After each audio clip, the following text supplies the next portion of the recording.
Hello everyone, कैसे हैं आप सब। आई होप आप सब अच्छे होंगे। आज बड़े दिनों के बाद मैं वीडियो बना रही हूँ क्योंकि मैं 1 वीक से मैंने ऑफ ले रखा था और 1 वीक से मैं घर पे ही थी क्योंकि पापा की तबीयत कुछ ज़्यादा ही ख़राब थी, इसलिए मैंने ऑफ ले रखा था। और आज भी आई हूँ। अभी उनकी तबीयत कुछ इतनी ठीक नहीं है, फिर भी मुझे आना पड़ा क्योंकि आपको पता ही है कि प्राइवेट जॉब तो आपको पता ही है कि स्टेबल नहीं होती है उसमें। तो अगर आपने ज़्यादा ऑफ लिया तो फिर वो कहेंगे कि परमानेंट ही ऑफ ले लो, और मेरी सिचुएशन ऐसी नहीं है कि मैं ऑफ लेकर मेरा काम चले। मुझे तो मजबूरी है, मैं आना ही पड़ा। फ्रेंड्स क्या बताऊँ, आप मेरी फैमिली जैसे बन ही गए हैं, और एक जो मेरी घर की फैमिली है, एक ये है जो मेरी यूट्यूब फैमिली है जिसमें आप सब लोग हैं। देखिए, जब घर पे सब ठीक होता है ना तो आपका मूड भी बहुत ठीक होता है, मतलब एवरीथिंग इज़ ओके, सब कुछ ठीक चल रहा है, भगवान जी ने बड़ी कृपा की है। लेकिन जैसे ही कुछ घर पे गड़बड़ होती है ना, जैसे मम्मी की तबीयत ख़राब हो या पापा की तबीयत ख़राब हो, तो देखिए पूरी आपकी बॉडी वैसे ही हो जाती है। और मैं 1 वीक से घर पे ही थी। आप देखिए सुबह से मैं मतलब कि देखिए, जब आपके पास ये है कि सुबह उठने का टारगेट नहीं है और जब मुझे स्कूल नहीं आना था, तो आप देखिए जब सोने का ही टारगेट नहीं है या उठने का जब टारगेट नहीं है तो फिर आप सो रहे हो लेट। क्योंकि मैं पूरा दिन इतना बिज़ी रहती थी ना पापा के चक्कर में, पूरा दिन सुबह से मैं इतना बिज़ी, और फिर मैं उठती भी लेट थी। मैं 11 बजे ही उठती थी जैसे, और फिर 11 बजे से फिर 11 बजे से लेके शाम के 7 बजे तक जो हाल होता था काम करने में, बस आप पूछिए, आप सोच ही नहीं सकते कि मेरी हालत पिछले 1 वीक में क्या रही होगी। इतना ज़्यादा पापा को देख देख के मेरी जान जो निकली जा रही थी ना, कि मैं ऐसा क्या कर दूं कि मेरे पापा की तबीयत जो है ठीक हो जाए। और देखिए उन्हें कोई वैसे ही कोई बीमारी नहीं है भाई, जैसे बहुत ज़्यादा कोई गंभीर बीमारी हो, बस उनके पैरों में ना कुछ प्रॉब्लम, पैरों में प्रॉब्लम भी क्या, हमने घुटने चेंज करवाए थे जैसे पापा के। तो उसके बाद से फिर उन्हें डेंगू, आपको पता ही है कि 2 साल पहले जो डेंगू कितना आया था, हर कोई जो है डेंगू से ग्रसित हो गया था। इसमें मेरे पापा भी इसी चपेट में आ गए थे, और उसके बाद से उनकी तबीयत कभी ठीक हुई ही नहीं अच्छे से प्रॉपर।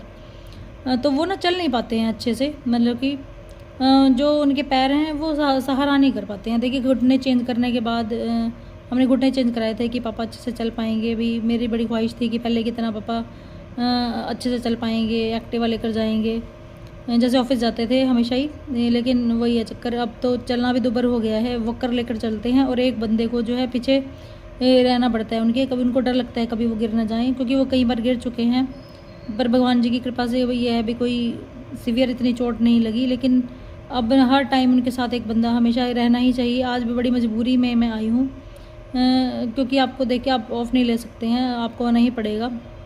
तो मम्मी हैं घर पे और कैमरे जैसे लगे हैं घर पे, तो मैं कैमरे में ही देखती रहती हूँ कि उनकी तबीयत ठीक है, वो कैसा।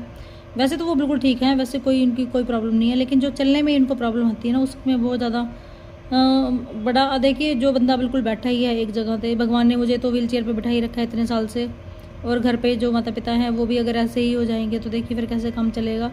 तो आप देखिए मैं 2 रात से मैं 2 नाइट हो गए हैं मैं सोई भी नहीं हूँ। रात की नाइट भी उनकी तबीयत इतनी ज़्यादा ख़राब थी, बहुत ज़्यादा।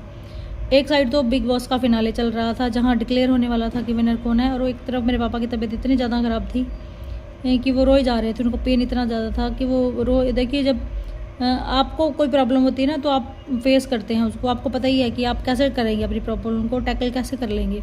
हमें पता होता है कि हाँ अगर हमारे साथ ऐसी कोई प्रॉब्लम है तो हमें पता है कि हमें किससे कैसे बाहर आना है। लेकिन जब आपके माता पिता को ऐसी कुछ प्रॉब्लम हो जाती है ना जिससे उनको पता ही नहीं है कैसे बाहर आना है, तो बड़ा मुश्किल हो जाता है। रात भी मैं कुछ नहीं कर पा रही थी, और मैं केवल कैमरे में देख रही थी कि उनकी कितनी तबीयत ख़राब है। फिर मैंने अपने ब्रदर को बुलाया कि प्लीज़ कुछ कर, और ये ताकि अपने पेन से ये बाहर आएँ। तब जाके उनको मेडिसिन वगैरह दी, तब उनको जाके थोड़ा रिलीफ हुआ, और वो आराम से सोए हैं सुबह। मतलब वो तो सो गए थे लेकिन मैं नहीं सोई, मुझे सोया ही नहीं गया, मैं बेचैन ही रही पापा की तबीयत को लेकर। और ये था कि मैं सुबह चली जाऊंगी तो फिर कैसे इनको कैसे संभालेंगे ऐसे, क्योंकि पापा आपको पता ही है कि बेटी का और पापा का अलग से ही एक रिश्ता होता है। मेरा और मेरे पापा के साथ भी बड़ा अलग है, क्योंकि जब मेरे चोट लगी थी देखिए तो वो उन्होंने मुझे कभी नहीं अकेला छोड़ा, कभी भी उन्होंने जैसे जन्नत कहते हैं ना कि जन्नत को आपकी झोली में दे देते हैं, मुंह से कुछ भी चीज़ निकलने की देर थी और हमेशा वो चीज़ मुझे हाजिर हो जाती थी। और मुझे इतना ज़्यादा ओवर पैम्पर्ड जैसे बच्चे होते हैं ना, मैं भी वैसे ही हो गई थी। मुझे हर चीज़ चाहिए थी, ये मुझे ये भी चाहिए वो भी चाहिए ये। लेकिन मेरे पापा ने कभी ऐसा नहीं था कि कभी मेरे लिए मना नहीं किया कि हाँ नहीं हाँ, जो चीज़ देखिए ओवर द बजट है, जिसमें हम नहीं ले सकते हैं, वो चीज़ हमारे बजट से बाहर है, वो बेशक ना आई हो, मतलब वो मेरे पापा ने बेशक ना ला के दी हो, लेकिन जो मैंने चाहा है कि हाँ मुझे वो चाहिए, तो वो मेरे पापा ने हमेशा ही हाज़िर किया है। वो बस एक ही बात बोलते थे कि बेटी तू बस मुँह से बोल, तुझे क्या चाहिए, बस मैं हाज़िर कर दूँगा, वो वही बात थी। और अब मेरी बारी है उनकी सेवा करने की। अब मैं उनको हमेशा ही बोलती हूँ कि पापा आप थैंक्स मत किया करो, अब ये हम जो भी करते हैं आपके लिए, वो हमारा फ़र्ज़ है, हम आपके बच्चे हैं, और आपने तो मेरे लिए जो किया है मैं भुला ही नहीं सकती। आपने मेरे लिए इतना कुछ कर दिया है, इतने साल मेरे चोट लगे हो गए हैं, उन्होंने कभी ऐसा नहीं कहा कि मेरे बच्ची के ऊपर मेरे इतना पैसा लग गया है या ये मरती क्यों नहीं है, ऐसा कुछ नहीं किया है।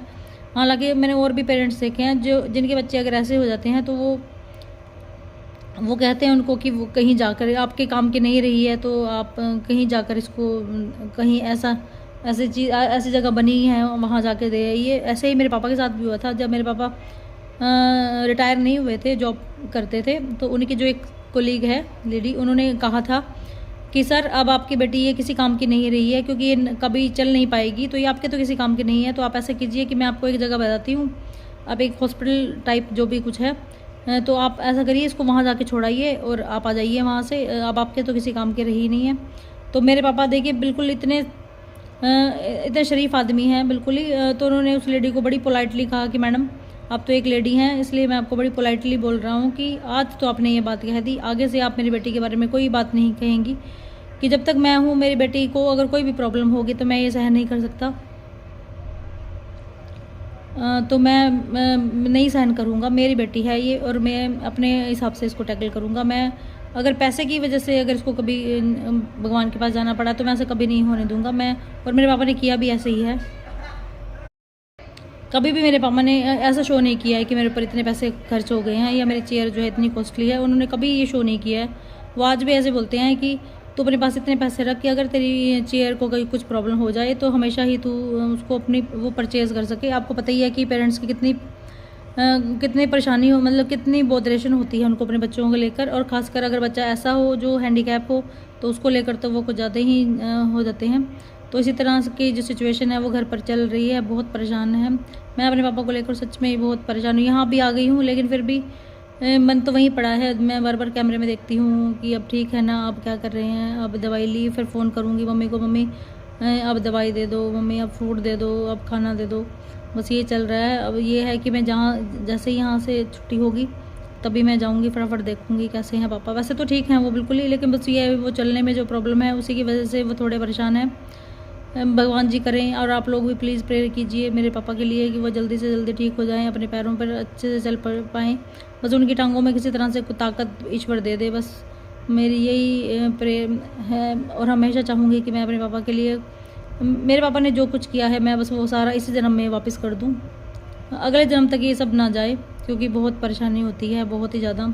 अब देखिए मैं क्योंकि खुद चेयर पे बैठे रहती हूँ तो मेरे खुद की बॉडी में बहुत पेन रहता है, बहुत। मैं लेकिन कभी शो नहीं करती हूँ कि हाँ मेरी बॉडी में कितना पेन है, मैं कभी नहीं उनको बताती हूँ। बस वो जो रात है वो मेरे लिए मैं अब उसमें कर लेती हूँ सब कुछ।